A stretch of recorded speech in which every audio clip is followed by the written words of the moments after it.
Assalamualaikum warahmatullahi wabarakatuh. Halo Sobat Atin, selamat datang di Atin Podcast Santuy, podcast kesehatan, pesan edukatif dan informatif RSI Atin Husada Ngawi. Jumpa lagi dengan saya, Helmi, Humas RSI Atin Husada Ngawi, sekaligus host podcast kali ini. Hari ini saya akan mengajak Sobat Atin untuk mengenal lebih dekat dengan poli gigi yang ada di RSI Atin Husada Ngawi.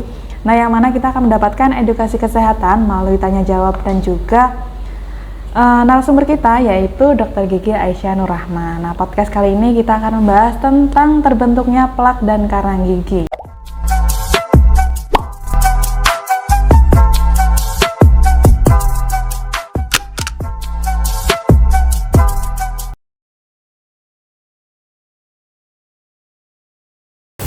Assalamualaikum dokter, gimana kabarnya dok? Waalaikumsalam Mbak Helmi, alhamdulillah baik. Oke dokter, sebagai awal-awal boleh perkenalan terlebih dahulu kepada Sobat Atin kita? Oh ya boleh. Assalamualaikum warahmatullahi wabarakatuh. Perkenalkan saya Dr. Gigi Aisyah Nurrahma. Sekarang saya berpraktek di Rumah Sakit Islam Atin Husada. Saya praktek di sini tiap sore hari Kamis sampai hari Sabtu. Oke dokter, sebagai intro bisa dijelaskan secara singkat tentang poli gigi dok?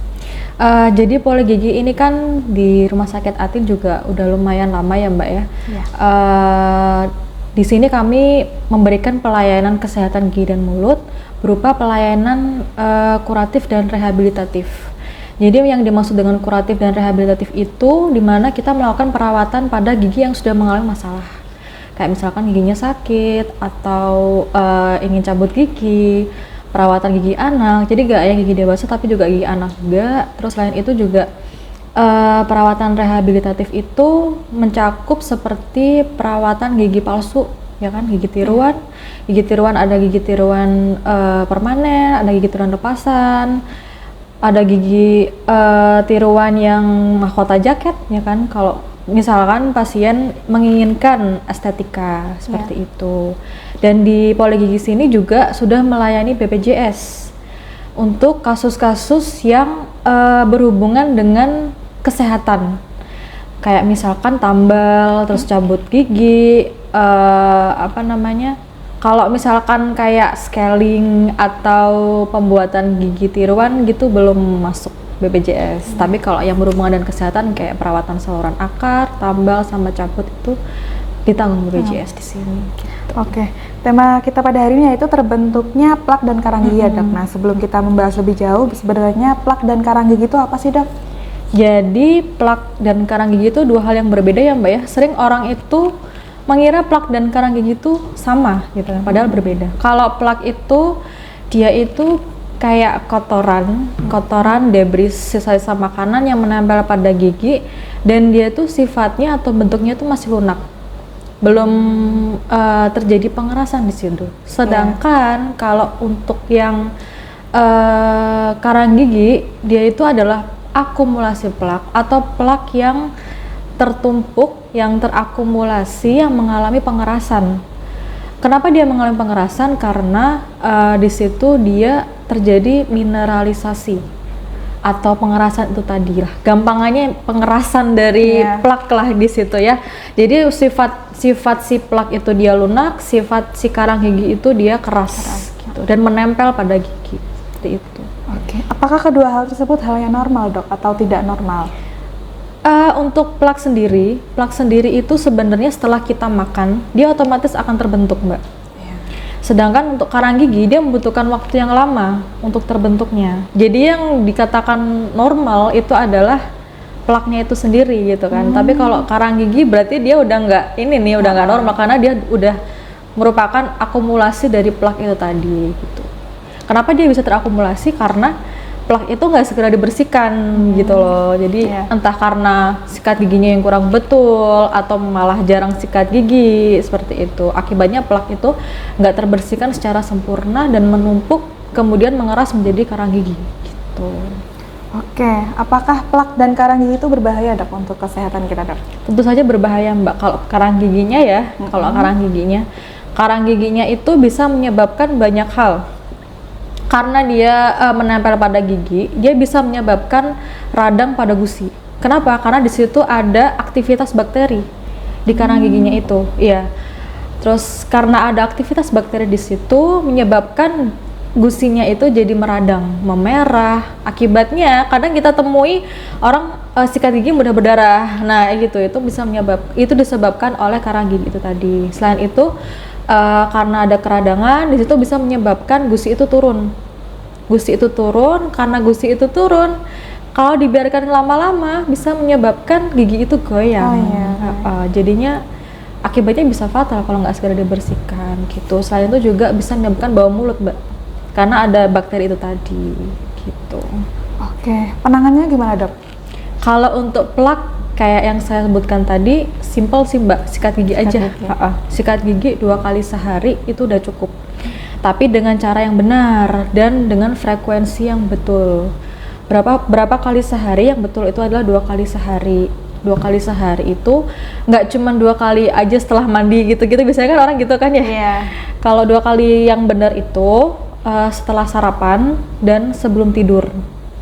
Setelah sarapan kan kita banyak makanan yang menumpuk kan di gigi ya, sisa-sisa makanan gitu. Kalau nggak segera dibersihkan nanti bisa menumpuk jadi plak. Kalau sebelum tidur, kita kan habis makan siang, makan sore ya kan, makan malam, terus masa nggak dibersihkan gitu kan. Sedangkan pada saat kita tidur itu aktivitas bakteri itu meningkat, sedangkan air liur kita itu menurun. Fungsi air liur itu untuk self cleansing, Mbak. Jadi self cleansing itu untuk membersihkan rongga mulut secara otomatis gitu loh. Jadi bisa dibayangkan kalau misalkan kita lagi tidur terus kita belum sikat gigi, sedangkan aktivitas bakteri itu bertambah, tapi produksi saliva kita turun. Bisa dibayangkan plak yang menumpuk seberapa banyak gitu kan. Gitu. Kemudian untuk karang gigi, Dok, penanganannya gimana? Kalau untuk belum ya, sorry. Kalau untuk karang giginya itu penanganannya dengan scaling atau pembersihan karang gigi lah gampangannya ya.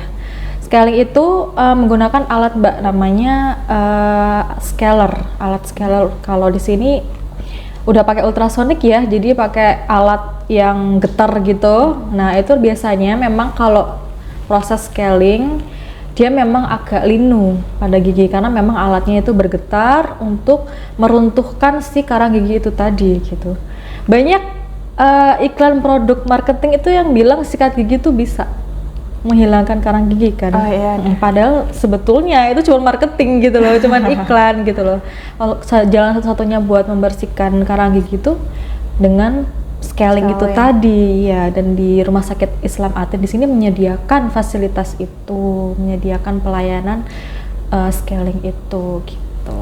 Biasa sekali scaling berapa lama ya, Dok? Sekali scaling tuh tergantung ya, Mbak ya, tergantung banyaknya karang gigi ya. Tapi kalau standarnya ya, kalau karang giginya yang nggak terlalu banyak itu paling sekitar 15 sampai 30 menit aja gitu. Oke, itu 2 arhan, Dok? Iya, itu darah. Sempat ya, Dok, berarti ya, Dok? Lumayan sih. Kemudian, dokter, bagaimana cara menjaga gigi agar tetap sehat, Dok, dan terhindar dari terbentuknya plak dan juga karang gigi? Simpel sih, Mbak. Ya itu tadi, sebenarnya segala permasalahan gigi dan mulut itu bisa dicegah dengan melakukan kebiasaan-kebiasaan yang baik. Kayak yang pertama, sikat gigi 2 kali sehari. Kayak yang saya sebutkan tadi ya, frekuensinya 2 kali sehari setelah sarapan dan sebelum tidur. Terus kemudian biasakan mengunyah 2 sisi, Mbak. Biasanya orang dengan kebiasaan mengunyah 1 sisi yang jarang digunakan itu biasanya akan lebih cepat terbentuk plak dan karang gigi. Karena air liur tadi tuh nggak aktif di situ gitu loh, Mbak. Kan tadi air liurnya berfungsi untuk self cleansing kan, membersih otomatis kan, karena dia jarang dipakai, akhirnya di situ terbentuklah akumulasi plak itu tadi. Jadi biasakan mengunyah 2 sisi, kanan dan kiri gitu. Terus kemudian jangan lupa pakai benang gigi buat sela-sela gigi. Kadang sikat gigi itu nggak bisa menjangkau sela-sela gigi itu tadi. Kemudian rutin check up, periksa gigi ke dokter gigi 6 bulan sekali aja gitu, untuk melihat apakah ada karang gigi, apakah ada lubang, apakah ada sisa akar yang perlu dicabut. Jadi lubang sekecil apapun akan lebih baik untuk segera ditambal daripada menunggu sakit. Karena kalau udah sakit, nanti perawatannya akan lebih kompleks, lebih mahal juga gitu loh. Kadang orang mengeluhkannya di situ. Iya, oke. Baik dokter, terima kasih atas ilmu dan waktu yang telah diberikan. Sama-sama, Semoga dengan adanya podcast kali ini bisa memberikan manfaat kepada sobat Atin kita semua. Nah, amin. yang terakhir apakah dokter ada tambahan? Jadi bagi Sobat Atin yang memiliki permasalahan gigi dan mulutnya, silakan untuk memeriksakan kesehatan gigi dan mulutnya ke Rumah Sakit Atin. Dan jangan lupa untuk menyikat gigi 2 kali sehari setelah sarapan dan sebelum tidur untuk mencegah penumpukan plak dan terbentuknya karang gigi pada mulut. Baik, apabila Sobat Atin mengalami keluhan pada plak dan karang gigi atau masalah kesehatan lainnya tentang gigi, sebaiknya segera memeriksakan diri ke dokter gigi dan lakukan konsultasi terkait pencegahan dan penanganan terbaik. Silakan berkunjung ke RSI Atin Husada Ngawi. Dokter Gigi Aisyah Nur Rahma memiliki jadwal praktik hari Kamis dan Jumat pukul 17 hingga 21 waktu Indonesia Barat dan hari Sabtu pukul 14 hingga 17 waktu Indonesia Barat. Sebagai informasi, RSI Atin Husada Ngawi telah bekerja sama dengan BPJS Kesehatan dan asuransi kesehatan lainnya. Sampai jumpa di Atin Podcast Santuy selanjutnya. RSI Atin Husada Ngawi, layanan Islami profesional dengan hati. Wassalamualaikum warahmatullahi wabarakatuh.